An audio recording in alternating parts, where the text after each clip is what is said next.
नमस्कार, मैं वकील अहमद। आप देख रहे हैं एक्सप्रेस न्यूज़ लाइव भारत। एक खास प्रोग्राम डिज़ाइन किया गया है एक्सप्रेस न्यूज़ की तरफ से, जिसमें सच का आईना, सच क्या है और आईना क्या बताता है। हालांकि ये बात आम है कि आईना कभी झूठ नहीं बोलता। इसी को ख्याल में रखते हुए हमने एक प्रोग्राम को डिज़ाइन किया है, सच का आईना। और आज हम जिस मुद्दे पर चर्चा करेंगे मेडिकल साइंस से रिलेटेड है। वैसे तो अलग अलग तरीके की रिसर्च भी होती रहती हैं और सर्च से रिसर्च भी होती रहती हैं, लेकिन जनहित को देखते हुए यहाँ ग्राफिक एरा यूनिवर्सिटी की ओर से एक नई इजाद की गई है विडाल टेस्ट को लेके। किन लोगों ने ये इजाद की है, आज उसी पर हमारे साथ चर्चा करने के लिए हमारे जो मेहमान हैं मौजूद हैं। लेकिन मेहमान से पहले मैं थोड़ा सा जो है ना एक बात ये बताना वाजिब समझता हूँ कि जिस तरीके से एक मेडिकल साइंस अपने आप में एक उरूज पर जा रहा है, वहीं अगर हम जनहित की बात करें तो जनहित के जो मामले हैं उनको दरकिनार किया जा रहा है। और जनहित के मुद्दों को और जनहित की एक सोच को रखते हुए जनता को ज़्यादा से ज़्यादा फ़ायदा हो, इस विडाल टेस्ट की एक शुरुआत की गई है। क्या कुछ शुरुआत की गई है, उसी पर चर्चा करने के लिए मेरे साथ डॉक्टर पंकज गौतम मौजूद हैं, ग्राफिक एरा से हैं। पंकज जी, आपका स्वागत है। पंकज जी, आपका आवाज़ मालूम। पंकज जी, आमतौर से देखा गया है कि कोई भी जनहित का अगर मुद्दा है, बहुत कम ऐसे इंस्टीट्यूशंस होते हैं जो इस बात को लेकर कहीं ना कहीं एक गंभीरता से सोचते हैं कि रेवेन्यू कमाने के लिए तो जो है ना बहुत सी दुनिया भी पड़ी है, पूरी है, लेकिन एक ऐसी सोच लेके चलना कि जनता को ज़्यादा से ज़्यादा फ़ायदा हो। तो ग्राफिक एरा की तरफ से जो ये शुरुआत की गई है, मेरा आपसे पहला एक बुनियादी सवाल ये है कि ये सोच और ये प्रेरणा कहाँ से और किस तरीके से ईजाद हुई आप लोगों के दिमाग में अंदर। गौतम जी। हमारा जो प्रयास था और जो हमारे अध्यक्ष हैं श्री प्रोफेसर श्री कमल घनशाला जी, उनका एक ये विजन है, एक ये उनकी सोच है कि हमारा जो रिसर्च है वो आउटकम बेस्ड रिसर्च हो और उसका जो है सीधा संबंध समाज के एक तबके से वो जुड़े और वहाँ उसका एक रिफ्लेक्शन हो। उसी क्षेत्र में हमारे सारे प्रयास रहे हैं और उसी को ध्यान में रखते हुए अपने संबंधित क्षेत्र से हमने ये प्रयास 2014 में शुरू किए। उससे पहले ये था कि हम लोगों को एक प्रोजेक्ट मिला टाइफाइड से रिलेटेड, तो उस पर हमने अनुसंधान किया और अनुसंधान को करते हुए जब हमारे चेयरमैन साहब ने कहा कि हम कुछ इस तरह का प्रोडक्ट बनाएंगे कि जो हमारे जो चिकित्सा क्षेत्र में किसी तरीके से कामयाब हो सके और जो एक मुनासिब दाम पर हम लोगों को मुहैया करा सकें, तो उसके लिए हम लोगों ने कटिबद्ध होकर के कार्य शुरू किया। और 2014 में 2012 से शुरू हुए हमारे रिसर्च के परिणाम स्वरूप हम लोगों ने 2014 में ये पेटेंट फाइल किया। और उस संबंध में मैं ये कहना चाहूँगा कि देखिए, भारत एक ऐसा देश है जहाँ जनसंख्या की एक बड़ी समस्या है और अधिकतर जनसंख्या जो है वो बहुत सारे बुनियादी जो हमारी ज़रूरतें हैं उससे महरूम है, जैसे पानी की समस्या, जल की समस्या। तो अधिकतर ये देखा गया है कि जो अत्यधिक जनसंख्या वाले क्षेत्र हैं वहाँ पर तरह तरह की बीमारियों का प्रचलन है और दुर्भाग्यवश टाइफाइड या मियादी बुखार, जिसे हम देसी भाषा में बोलते हैं, ये ऐसे तबके में काफी प्रचलित है जहां जनसंख्या का घनत्व बहुत ज्यादा है। तो ये समस्या जो टाइफाइड की जो समस्या है, ये समस्या काफी पुरानी है। अगर अतिशयोक्ति नहीं होगी अगर मैं कहूँ कि ये सदियों से चली आ रही समस्या है और ये अब अपने नए नए प्रकार से ये अपने आप को प्रकट कर रही है और इसका जो आकार है वो काफी भयावह हो गया है। तो उसी समय जो इसके निदान के लिए जो हम प्रयास करते हैं, उन प्रयासों में भी कुछ त्रुटि है। हमारा ध्यान ऐसी ही एक त्रुटि पे गया जो विडाल टेस्ट हम लोग करते हैं, जो अमूमन टाइफाइड के लिए डायग्नोसिस के लिए उसके लिए किया जाता है, उसमें कई कमियां थी। तो क्योंकि हम लोगों का जो अनुसंधान का क्षेत्र है ये टाइफाइड, तो वहीं हमने यह सोचा कि क्यों ना हम इसी क्षेत्र में आगे काम करके इस तरह की त्रुटियों या कमियों को दूर करें, और साथ ही हम एक ऐसा कम कीमत पर विश्वसनीय एक टेस्ट हम जनता को दे सकें जिससे कि न केवल जो बीमारी है उसके लक्षणों को पूर्णतः स्थापित किया जा सके और उसके पश्चात उसके निदान पर कार्य कर सके। अच्छा डॉक्टर साहब, एक सवाल यहाँ पर ये पैदा होता है कि जैसे आमतौर से देखा गया है कि वायरल फीवर भी है, डेंगू भी है, और आपका जो है ना इन्फ्लुएंजा भी है, और मलेरिया भी है, तो आपने इसी को जो है ना टाइफाइड को ही क्यों चुना? देखिए, टाइफाइड को चुनने का मुख्य जो कारण रहा वो मेरी पीएचडी के समय का जो कार्य था, उस समय मैंने जो अनुसंधान किया जिस पर मुझे जो डॉक्टरेट की उपाधि मिली, वो दिल्ली में मैंने कार्य किया। जामिया हमदर्द यूनिवर्सिटी से मैंने अपना अनुसंधान का कार्य संपूर्ण किया। तो ये कार्य क्षेत्र था मेरा, और इसी कार्य क्षेत्र में मुझे आगे बढ़ना था। जब मैं उत्तराखंड में आया और ग्राफिक एरा यूनिवर्सिटी को मैंने ज्वाइन किया 2010 में, तो जो पहला प्रोजेक्ट हमें मिला वो उत्तराखंड बायोडाइवर्सिटी एंड बायोटेक्नोलॉजी विभाग से मिला, और वो छोटे से 6 लाख रुपए के प्रोजेक्ट से हमने कार्य करना शुरू किया 2012 में, और तत्पश्चात उसी का परिणाम ये रहा जो पेटेंट आज हमारे सामने हमें ग्रांट हुआ है, और यूनिवर्सिटी का जो है एक मान बढ़ा है। जी डॉक्टर साहब, सेंट्रल गवर्नमेंट ने इसको पेटेंट कर दिया है, मोहर भी लगा दी है, इसमें जनहित क्या छुपा हुआ है? जी देखिए, पेटेंट एक तरह का एक अधिकार है जो आविष्कार करने वाला व्यक्ति अपने लिए सुरक्षित करता है, और उसके लिए उसे एक बहुत लंबी लड़ाई भी लड़नी पड़ती है। अगर आप देखें तो 2014 में ये पेटेंट फाइल करने के बाद ग्राफिक एरा यूनिवर्सिटी लगातार 6 साल तक उसके ग्रांट के लिए, उसके अनुदान के लिए हम प्रयासरत रहे, और उसी समय हम लोगों को बहुत सारी ऐसी क्वेरीज का, प्रश्नों का जवाब भी देना पड़ा जो कि जो हमारी पेटेंट कम्युनिटी ने हमारे सामने रखे, और हमारे आविष्कार से संबंधित जो कमियां हैं उन्होंने बताई। फिर उसके बारे में हमने अपना उसका जवाब दिया और उसको डिफेंड किया।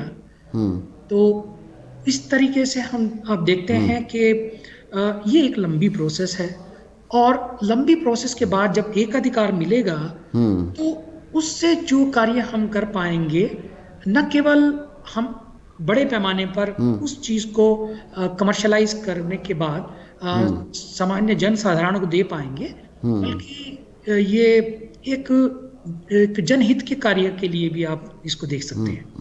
डॉक्टर साहब, आमतौर से देखा गया है कि अगर टाइफाइड हो जाता है तो ट्रीटमेंट तो लंबा है इसका। सभी डॉक्टर जो है ना सलाह देते हैं कि ये जो है ना बीमारी बैक्टीरियल इन्फेक्शन है, हाथों के अंदर इन्फेक्शन हो जाता है, और आमतौर से ये देखा गया है कि अगर विडाल टेस्ट आज कराया और पॉजिटिव आ गया, और उसके अगर वो ठीक भी रिकवर भी हो जाता है, तो अगर महीने के बाद या 15 दिन के बाद दोबारा फिर कराते हैं तो वो फिर पॉजिटिव होता है। आपके ऐसे विडाल टेस्ट में क्या खूबी है जिससे बार बार टेस्ट ना कराना पड़े और बीमारी डायग्नोस हो जाए? ऐसा कुछ है इसके अंदर? जी, एक्चुअली देखिए, किसी भी व्याधि के निदान के लिए उसकी पहचान अत्यधिक आवश्यक है। विडाल टेस्ट जो था ये एक बहुत पुराना टेस्ट है, लगभग 100 साल से भी ज़्यादा इसकी एक इतिहास है, और ये काफ़ी समय से हम लोग यूज़ करते हैं। लेकिन इस टेस्ट की समस्या यही है कि ये अधिकतर फॉल्स पॉजिटिव और फॉल्स नेगेटिव दिखाता है।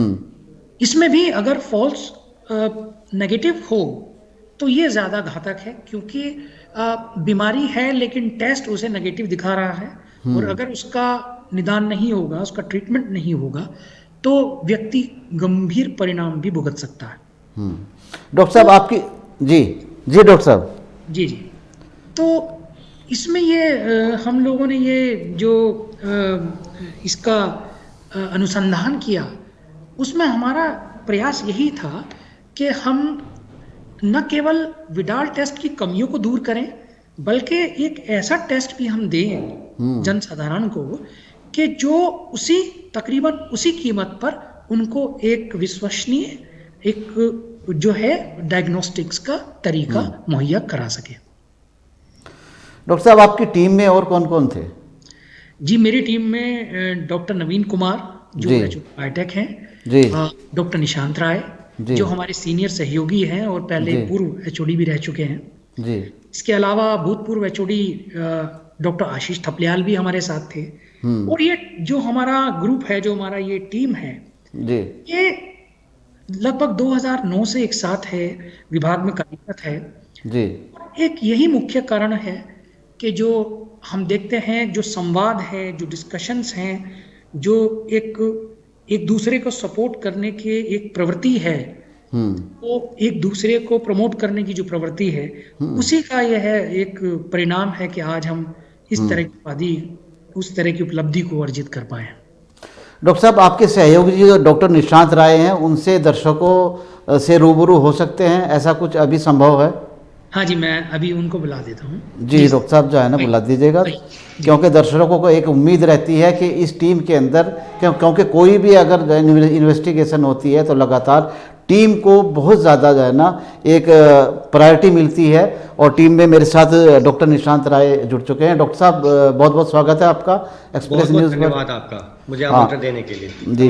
हाँ डॉक्टर साहब, ये ग्राफिक एरा की तरफ से जो है ना, जो आप लोगों ने एक मुहिम चलाई और वो अंजाम तक भी पहुंच गई, मंजिल भी आपने हासिल कर ली, तो मेरा पहला सवाल है कि कितना कोऑपरेशन आपको यूनिवर्सिटी की तरफ से मिला है?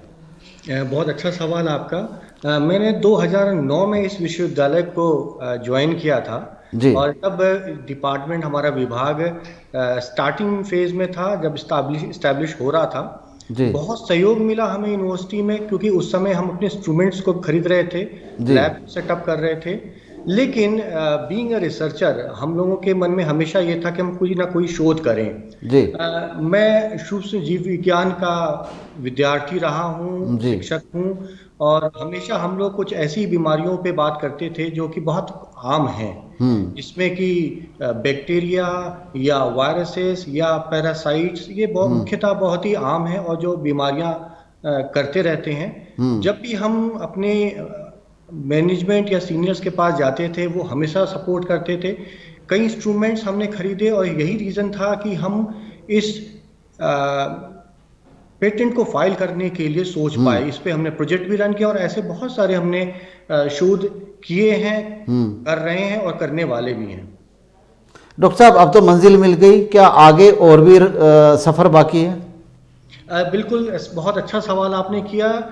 ये एक ऐसा फेज है जब हम हमेशा उन पब्लिक से मिलते हैं, जुड़ते हैं, क्योंकि हमारे यहाँ से क्लब्स भी हैं, जहाँ हम देखते हैं लोगों की प्रॉब्लम्स क्या हैं, और हम ये देखते हैं कि ये बीमारियां बहुत सारी बीमारियां हैं जो बहुत कॉमन हैं। इसकी वजह से हमने पाया कि एक बीमारी है जो कि ईज से होती है, कैंडिडियासिस, बहुत ही आम बीमारी है, जो कि नवजात शिशु से लेके हर वर्ग के लोगों को होती है, मेल फीमेल्स में पाई जाती है।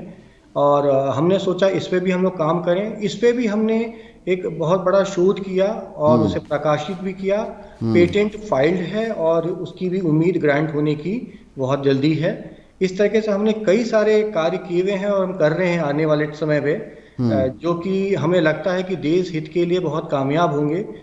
जैसे कि आपने डॉक्टर गौतम आपको बता रहे थे कि जो ये टाइफाइड है, ये साल्मोनेला टाइफी से होता है, इसके कई स्ट्रेन्स होते हैं और ये मुख्यतः पानी से होता है, दूषित पानी से होता है। बैक्टीरिया जो है वो बॉडी में जब जाता है तो वो बॉडी में जाने के बाद लक्षण कुछ समय के बाद दिखाता है। और विडाल टेस्ट भी एक ऐसा ही टेस्ट है जो प्रीलिमिनरी स्क्रीनिंग टेस्ट कहलाता है, जिसमें कि जब लक्षण आने लगते हैं और बॉडी में एंटीबॉडीज बनती हैं तो वो टेस्ट दे पाता है। जो हमने टेक्नोलॉजी विकसित करी है उसमें आप बैक्टीरिया की प्रेजेंस डे 1 से, यानी after the infection, onset of infection से कभी भी आप देख सकते हैं। एक आपने बहुत अच्छा सवाल पूछा ये भी कि आम जनता को क्या लाभ होगा। तो जब आप पूछ रहे हैं कि लक्षण आ गया, पेशेंट ठीक हो गया, फिर लक्षण आ गया, ऐसे कंडीशन में जब हमारे serological test false positive reactions देते हैं, तो इस तरह की टेक्नोलॉजी जो है, जो मॉडर्न टेक्नोलॉजी है, वो डिटेक्ट कर लेती है उस बीमारी को, पता कर लेती है क्या शरीर में वो अभी भी प्रेजेंट है या नहीं।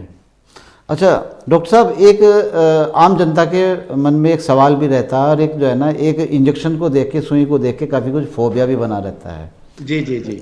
मेरा सवाल आपसे ये है कि जैसे पैथोलॉजी के अंदर जाते हैं तो बहुत से लोग इंजेक्शन से भी डरते हैं, तो क्या कुछ ऐसा आपके टेस्ट में है कि एक बार ब्लड निकाल लिया और कई टेस्ट हो गए? बिल्कुल सही सवाल आपने किया। जब हम सैंपल कलेक्ट करते हैं इसमें, चूंकि न्यूक्लियर, आपने बहुत ही अच्छा सवाल पूछा है बेसिकली, क्योंकि जो ये टेक्नोलॉजी है इसकी खास बात यही है कि ये बहुत ही स्पेसिफिक है और ये बहुत ही सेंसिटिव है, जो इसकी एक प्रॉपर्टी है। और इसकी स्पेसिफिसिटी, सेंसिटिविटी का मतलब ये है कि अगर हम एक बार सैंपल, अगर हम 1 ml या लेते हैं, या जो भी अमाउंट में हम सैंपल लेते हैं, उसमें कम से कम मात्रा के इन्फेक्शन को भी डिटेक्ट किया जा सकता है, और उसको कई तरीके से यूज किया जा सकता है। जो आमतौर पे देखा जाता है कि हम जब सैंपल लेते हैं और टेस्ट करते हैं, उसके बाद वो सैंपल किसी प्रकार का यूजफुल नहीं रह पाता, लेकिन इसमें हम सैंपल को लेके हम कई टेस्ट कर सकते हैं, और अलग अलग तरीके के बैक्टीरियल आइडेंटिफिकेशन जो साल्मोनेला के हैं उसको भी पहचान कर सकते हैं। डॉक्टर साहब, मेरे मन में एक सवाल आया है, बातों बातों में आपने भी उस बात को रखा था, चाहे ना, एक स्वच्छ पानी को लेके, क्योंकि आमतौर से देखा ये गया है कि अगर हम जनरली धरातल पर नीचे जाते हैं जी, तो बहुत से ऐसे लोग भी जो नदी नालों का पानी पीते हैं। जी जी जी, फैक्ट है। और यहाँ जब से ये आरओ सिस्टम लागू हुआ है, कुछ लोग जो है ना, विशेषज्ञ ये कहते हैं कि पानी के अंदर जो एक एफिशिएंसी और एक जो है ना पावर होती है, वो जो है ना आरओ से ख़त्म हो जाती है। तो ऐसी कंडीशन में, क्योंकि इस पर भी आप लोगों की नज़र ज़रूर गई होगी, ऐसी कंडीशन में क्या कुछ आप हमारे दर्शकों को कहना चाहेंगे? क्योंकि ज़रूरी है कि ऐसे भी लोग हैं कि जिनको स्वच्छ पानी नहीं मिल पाता है, ऐसे भी लोग हैं कि जिनको जो है ना आरओ के अलावा वो और कोई पानी इस्तेमाल नहीं करते हैं। तो यहाँ कहीं बॉडी जो है ना क्या चीज़ एक्सेप्ट करती है? बहुत अच्छा सवाल है, जो कि एक सूक्ष्म जीव विज्ञान से जुड़ा सवाल है। हमारी शरीर की प्रतिरोध क्षमता जी तभी बढ़ती है जब हम इन कंडीशन में रहते हैं, और जैसा जैसा हम बहुत ज़्यादा शुद्ध पानी पीने लगते हैं, हमारी शरीर की प्रतिरोध क्षमता कम होने लग जाती है, जिसकी वजह से हम बहुत ज़्यादा सेंसिटिव हो जाते हैं बीमारियों के लिए। आप पाएंगे कि जो वाटर टेबल है या पानी है, उसकी गुणवत्ता अलग अलग जगह पे अलग अलग देखी जाती है। अगर आप उत्तराखंड में पाएंगे तो आप देखेंगे बहुत सारी जगह का जल इतना स्वच्छ है कि आप बिना उसको किसी प्यूरिफिकेशन सिस्टम के ही सीधे पी सकते हैं। बिल्कुल। और क्योंकि उसमें रिक्वायर्ड मिनरल्स भरपूर मात्रा में आपको शरीर के लिए चाहिए, जो शरीर की इम्यूनिटी को बढ़ाते हैं, और ये वही इम्यूनिटी है जो आपको इन बीमारियों से बचाता भी है। लेकिन वो जगह जो कि कंटामिनेट हो गया है, हम लोग माइक्रोबायोलॉजी की भाषा में इसको कहते हैं फीकल ओरल रूट, यानी कि ऐसा पानी जो दूषित हो रहा है उस साइकिल के द्वारा, जिसमें कि आपका पूरे साइकिल में बैक्टीरिया के कंटामिनेट कर रहा है, और वो आपकी उस सिस्टम में आ रहा है, और जिसको आप पिएंगे तो वो नुकसान करेगा। यही रीजन है कि आपको मजबूरन ऐसे पानी को स्वच्छ करने के लिए इन प्यूरिफिकेशन सिस्टम की जरूरत पड़ने लगी है। और लेकिन इस टेक्नोलॉजी की खास बात ये भी रहेगी कि आप इससे पानी में या उन सारे प्रोडक्ट में जो कि फूड बेस्ड प्रोडक्ट्स हैं या लिक्विड बेस्ड प्रोडक्ट हैं, उसमें भी साल्मोनेला की प्रेजेंस को आप पहचान पाएंगे, डिटेक्ट कर पाएंगे इस टेक्नोलॉजी से। डॉक्टर साहब, ग्राफिक एरा के जो ऐतिहासिक पन्ने जो लिखे जाएंगे, जो सुनहरे पन्ने होंगे, उनमें आप लोगों का भी नाम दर्ज होगा। मेरा सवाल आपसे ये है कि अब मंजिल क्या है? क्योंकि लगातार ग्राफिक एरा के जो है ना बहुत से सेक्टर के अंदर कदम बढ़ रहे हैं, नई मंजिल क्या तलाशी है आपने? आखिरी सवाल। बहुत अच्छा सवाल आपका। देखिए, सफ़र चूँकि चला है, अभी तो शुरुआत है और हमें यूनिवर्सिटी में मैनेजमेंट का हमेशा सपोर्ट है, बहुत सारी रिसर्च फंडिंग हमें मिलती रहती है, अंदर से भी बाहर से भी। हम लोग अभी चाह रहे हैं कि हम कई मल्टीपल टेस्ट करें और हमारी जो सबसे बड़ी बात ये है कि जैसे वर्ल्ड हेल्थ ऑर्गेनाइजेशन की रिपोर्ट के अनुसार या Indian council of medical research की रिपोर्ट के अनुसार बहुत सारी ऐसी बीमारियां हैं जिनको हम इमर्जिंग इन्फेक्शियस डिजीजेस कहते हैं। आप सुन रहे होंगे, बहुत सारे वायरसेस हैं, बहुत तेजी से फैलते हैं, म्यूटेशन कॉज करते हैं। बहुत सारे ईस्ट के से होने वाली बीमारियां हैं जो इन्फेक्शन कॉज कर रही हैं, बैक्टीरिया हैं जो इन्फेक्शन कॉज कर रहे हैं। तो हम लोगों का हमेशा ये एक सोच रही है कि हम कोई ऐसा प्रोडक्ट बनाएं जो मार्केट में एक आम आदमी को कम पैसे में मिल पाए और उसकी एफिशिएंसी अच्छी हो, जिससे कि एक आम आदमी आसानी से, क्योंकि आप देखते हैं कि हमारा जो देश है वो एक डेवलपिंग कंट्री है, बट इसमें अलग अलग कंडीशंस, जिसमें पुअर और अनहाइजीनिक कंडीशंस में रहने वाले लोग भी हैं जो बहुत ज़्यादा बीमारियों से पीड़ित रहते हैं। उनको एक ऐसा सिस्टम मिल पाए जिससे कि वो आसानी से उसको देख पाएँ। तो हम लोग आने वाले समय में बहुत सारे ऐसे रिसर्च कर रहे हैं जो आउटकम बेस्ड रिसर्च हैं। हम ऐसे बहुत सारे रिसर्च कर रहे हैं जो एंटरप्रेन्योर स्किल डेवलपमेंट को बढ़ावा देंगे। स्वदेशी को हम इस्तेमाल करने की कोशिश कर रहे हैं। हम आसान और प्रभावी तकनीक का उपयोग करने की कोशिश कर रहे हैं जो आसानी से लोगों के हाथ तक पहुंच सके। डॉक्टर साहब, आमतौर से देखा गया है कि मेडिकल साइंस के अंदर ट्रीटमेंट इतने कॉस्टली हो गए हैं कि आम आदमी की पहुंच से बाहर है। तो अगर मैं ये कहूं कि ग्राफिक एरा ने ये जो विडाल टेस्ट का जो एक तोहफा दिया है, पूरी दुनिया को दिया है या फिर खाली हिंदुस्तान को दिया है? नहीं, देखिए, ये उन सभी देशों के लिए है, स्पेशली जो डेवलपिंग कंट्रीज हैं जहां पर इसकी, क्योंकि हर कंट्रीज के लिए जो इमर्जिंग डिजीजेज है, बीमारियां हैं, वो अलग अलग हैं। चूंकि वो क्लाइमेटिक कंडीशन, ज्योग्राफिकल लोकेशंस, कई ऐसे मायने हैं जिस वजह से वो अलग अलग प्रायोरिटी में आता है। जैसे मान लेते हैं रेबीज एक बीमारी होती है, यहाँ पर वायरस से होती है, कुत्ते के काटने से होती है, और अभी भी हमारे देश में बहुत सारे लोग सालाना मरते हैं इस बीमारी से, और जिस पे भी हम लोग काम कर रहे हैं। तो इसी तरीके से ये एक टेक्निक है जो कि उन सभी जगह पे काम आएगी जहां पर एक कम पैसे में एक इफेक्टिव, सेंसिटिव, स्पेसिफिक तकनीक यूज करके एक टेस्ट किट बनाई जाए जो कि आसानी से लोग चेक करें, डायग्नोज कर सकें। उन्हें जब भी लगे कि कोई क्रिटिकल कंडीशन है, क्योंकि क्रोनिक कैरियर्स कंडीशंस बहुत कॉमन होती हैं जब पेशेंट जो है वो कैरियर होता है और वो ट्रांसफर करता है, तो ऐसे कंडीशन में ये तकनीक बहुत प्रभावी रहेगी। ऐसी उम्मीद करते हुए हम लोग हमेशा अग्रसर रहेंगे इस तरफ रिसर्च में। तो क्या अगला टारगेट रेबीज रहेगा? बिल्कुल, रेबीज पे भी हम लोग काम काफी समय से कर रहे हैं और हम लोग कुछ कैंसर पे भी काम कर रहे हैं। यहाँ पर प्लांट्स, हर्बल प्लांट्स बेस्ड भी काम हो रहा है। जो हमने पेटेंट, मैंने आपको जैसे पहले बताया, उसमें हमने हर्बल प्लांट का कुछ एक ऐसा फॉर्मुलेशन फाइल किया हुआ है जो कि बहुत ही प्रभावी होगा, इफेक्टिव होगा। और इस तरीके से कई डायमेंशंस, कई एरिया में हम लोग रिसर्च कर रहे हैं। हमेशा यूनिवर्सिटी का सहयोग हमेशा रहता है, जिसकी वजह से हमें भी एक मोटिवेशन रहता है और पूरी टीम के साथ हम लोग इस पे लगे हुए हैं। चलिए डॉक्टर साहब, आपका मेरे साथ जुड़ने के लिए और जानकारी देने के लिए बहुत बहुत शुक्रिया। और लगातार जिस तरीके से एक मुहिम ग्राफिक एरा ने चलाई है और जो टीम काम कर रही है, अपने आप में वाकई एक मिसाल अगर कहें तो कोई बेमानी नहीं होगी। लेकिन लगातार जो ये विडाल टेस्ट को लेके नया टेस्ट की इजाद की है, इसमें साफ तौर से यही बात कही गई है कि बार बार जो टेस्ट फॉल्स आते थे, अब जो टेस्ट की इजाद की गई है और सेंट्रल गवर्नमेंट ने भी इसको जो है पेटेंट की मोहर लगा दी गई है, तो आगे आने वाले वक्त में आम जनमानस को बार बार टेस्ट कराने की ज़रूरत नहीं होगी। एक ही बार के अंदर जो भी टेस्ट की जो है ना, जो रिपोर्ट विडाल टेस्ट के ज़रिए टाइफाइड के आती है, वो पूरी तरीके से कंप्लीट होकर आएगी। आप देखते रहिए नेशन वन आप देखते रहिए, माजरत चाहूँगा, आप देखते रहिए एक्सप्रेस न्यूज़। मुझे दीजिए इजाज़त, नमस्कार।